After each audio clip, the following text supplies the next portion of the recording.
myself always going towards words that keep, that try to keep on focused, and not looking back. And it may be because that's something that I struggle with. Like off and on, I'm in and out of that. I'm better than I used to be. Not as bad as I was with that type of situation. So I'm going to talk about, first of all, Yahweh, I thank you. Thank you for this time. Thank you for giving me a message to share with the people.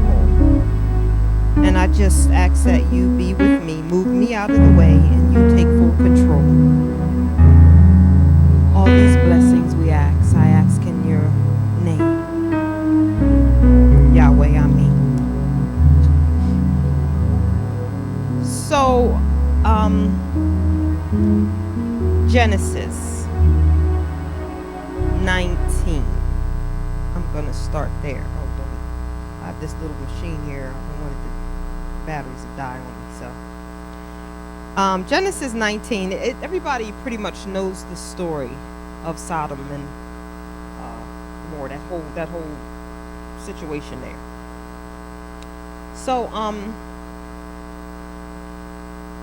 basically, what had ended up happening was that, he was just tired of the way everything was going in that city. And so, they went to Yah and they said, if I can find 50, they kept going down, 50, 40. Then finally it was like, if it's 10, you think you will preserve the city. Can you keep the city? And he says, yeah, if you find 10, I'll keep it. Long story short, they all had to get up out of there because God was going to tear the place down, burn it down, because they couldn't even find 10 faithful people there. So while reading the story, I was, and of course Lot, they were told, don't look back, leave, go away.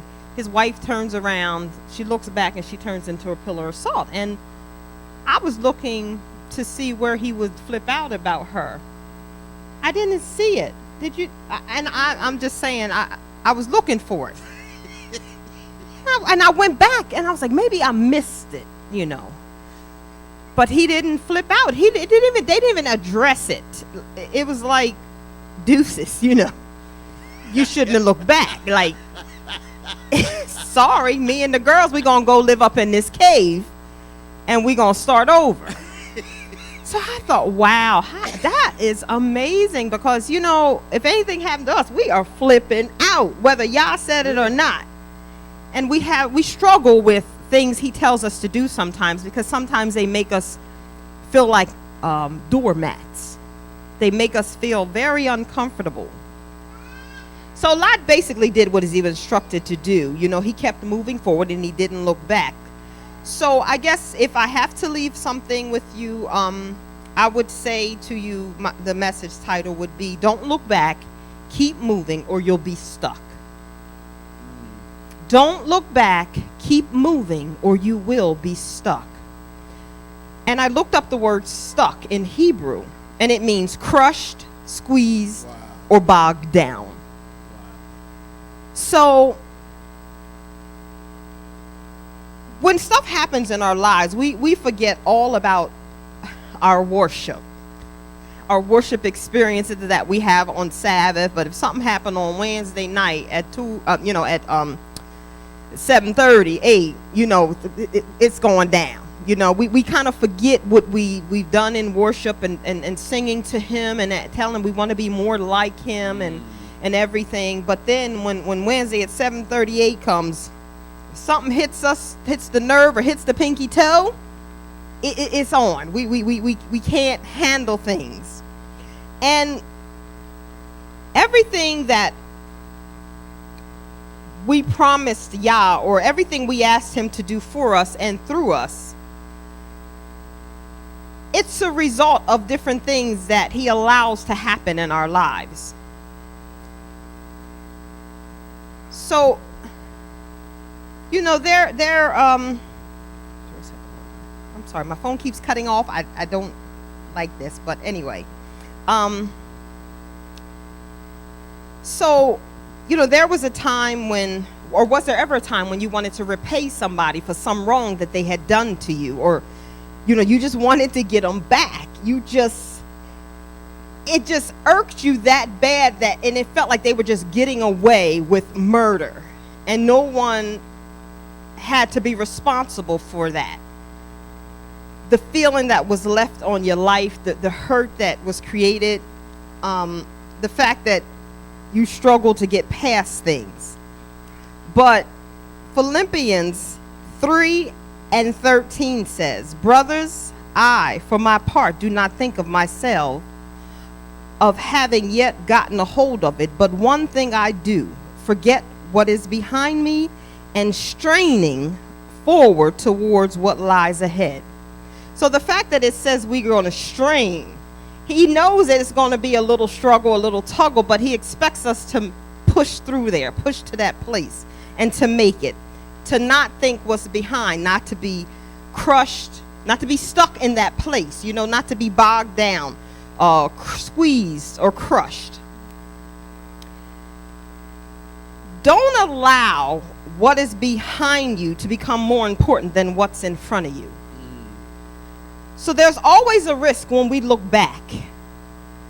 Our thoughts, our minds can bring stuff up from the past, and it can change our whole attitude in an instant. Everything that was promised to them during that time, to Lot and them, was much better than what they left behind. Somewhere in Chronicles, I don't know where it was because I couldn't find it, but it does say that if there is a wrong, that you know, if there's a wrong thought, that you need to cast it down. Romans 12:2 says, in other words, do not let yourselves be conformed to the standards of the Olam Hazeh.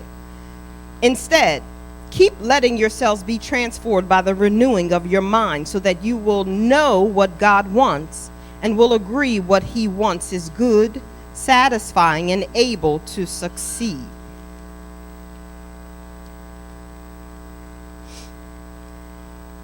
Ephesians 4:22-24 reads, "Then, so far as your former way of life is concerned, you must strip off your old nature, because your old nature is thoroughly rotted by its deceptive desires, and that you must let your spirits and minds be kept being renewed.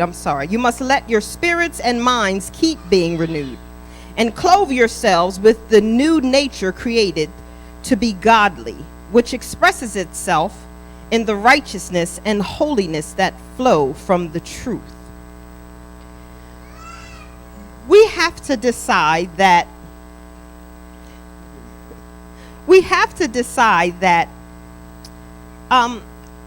we're not going to allow whatever circumstance or issues that we have in our lives to continue to make us feel stuck, guilty, or bogged down.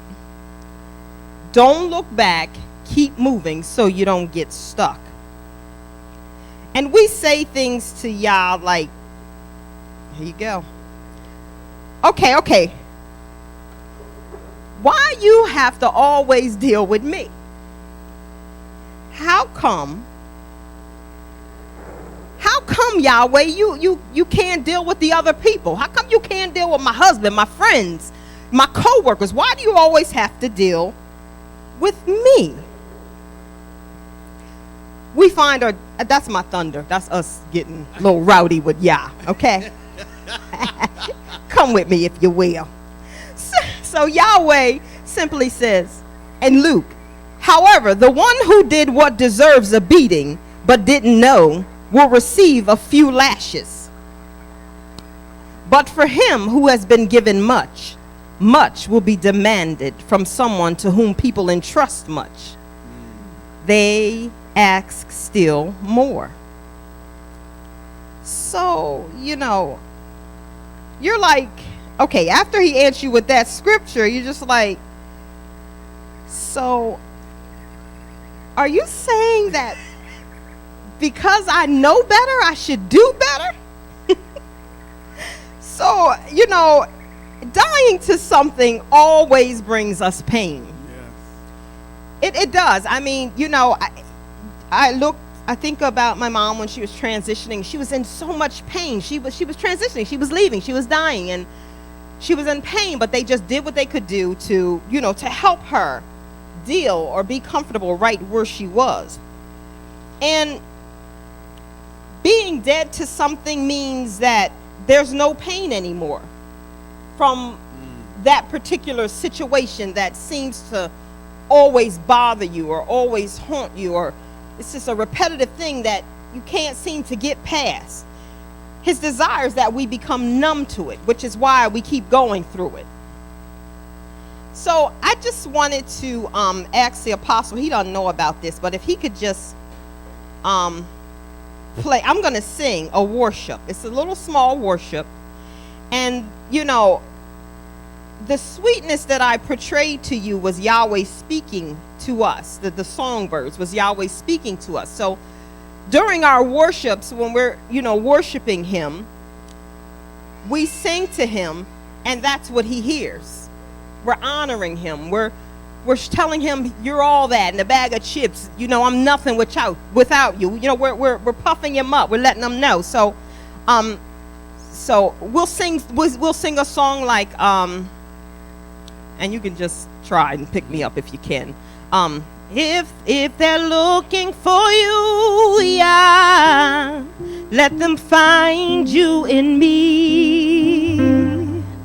If they're looking for you, Yahweh, let them find you in me. If they're looking for you, Yahweh, let them find you in me.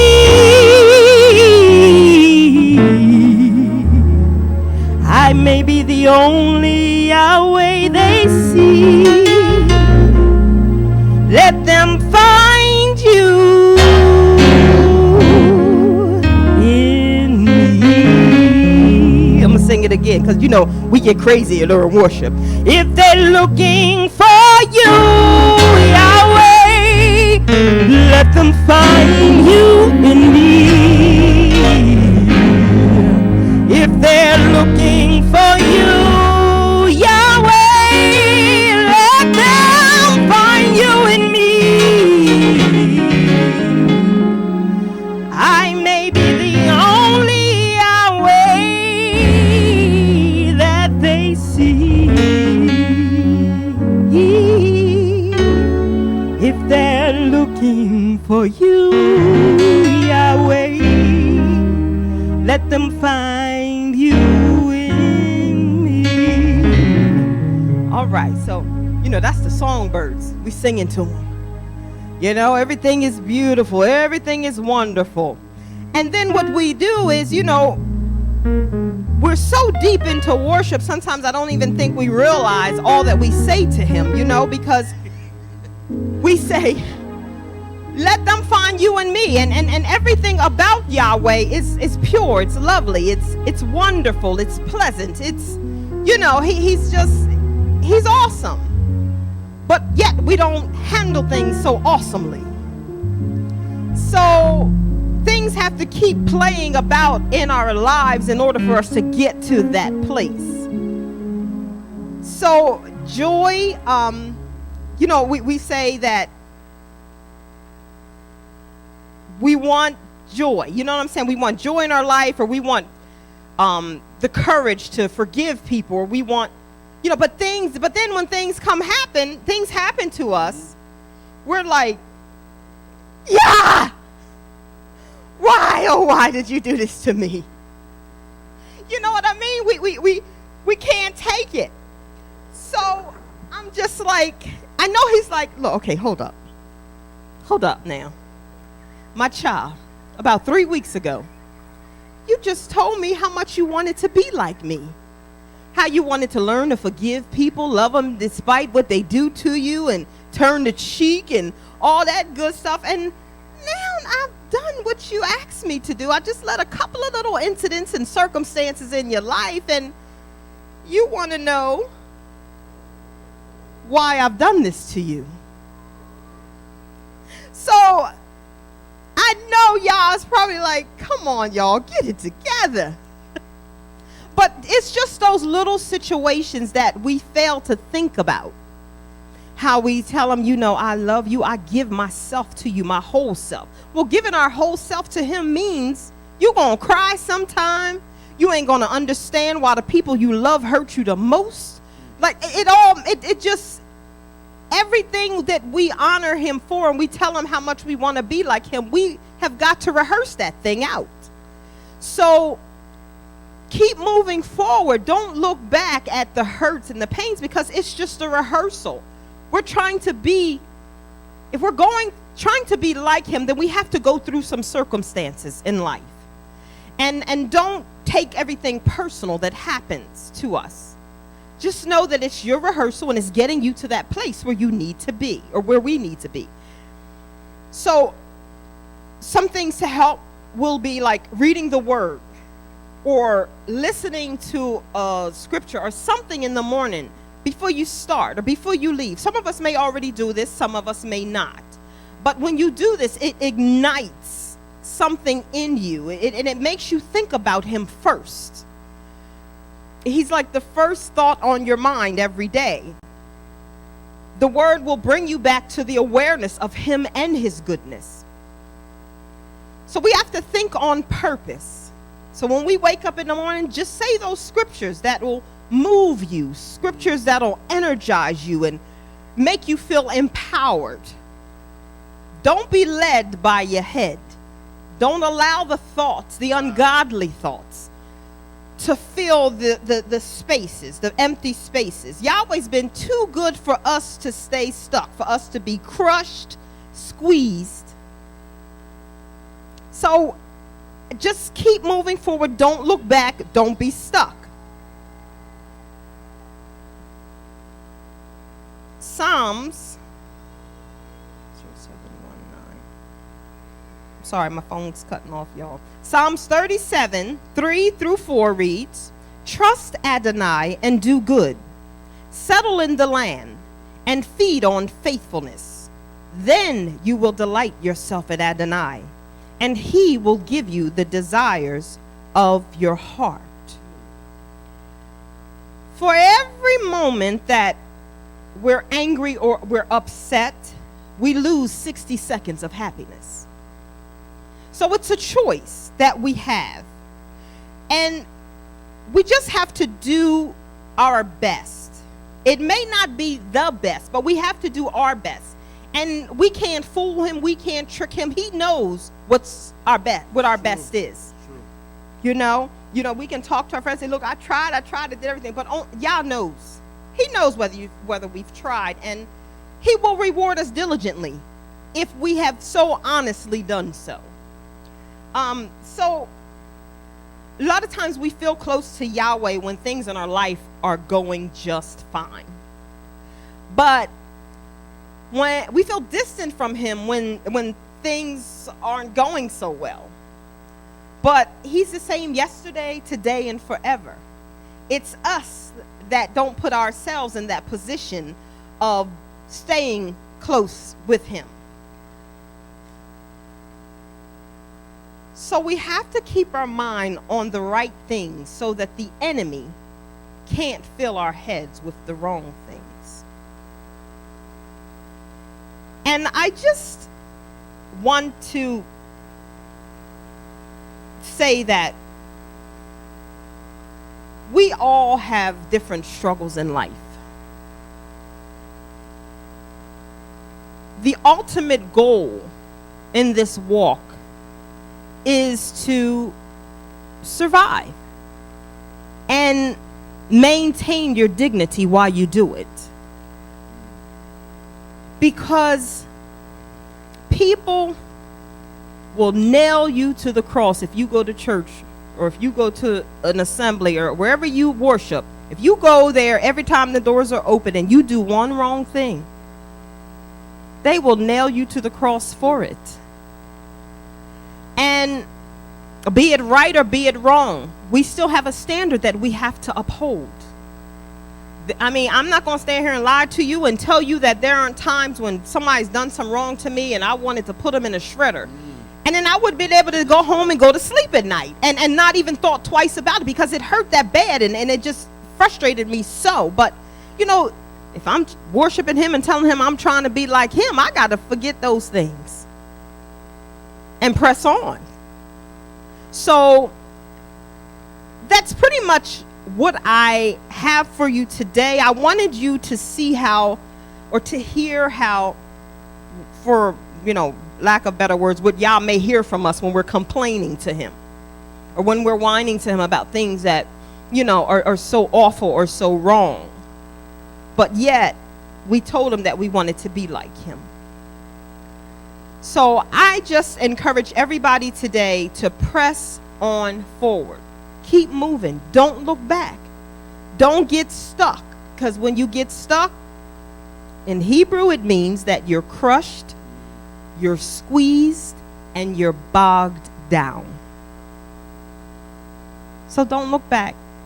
Keep moving so you won't be stuck. And that is what I have for the saints of the Most High today. I want to tell our streamers, thank you for tuning in. And I hope that this analogy that I've given you with the thunder, how we complain to Yahweh, as well as our worship and the sweetness that he gives back to us when he responds to us. I just want you to see that it does matter. And no matter what, at the end of the day, Yahweh will prove the victory for you if you walk upright. It's not easy, but it gets easier to live this life and to believe what we believe. Don't give up. He is always on time, 11:59, just when you're about ready to throw in the towel. Keep on moving and don't look back, or you'll be crushed, squeezed, and bogged down. Thank you.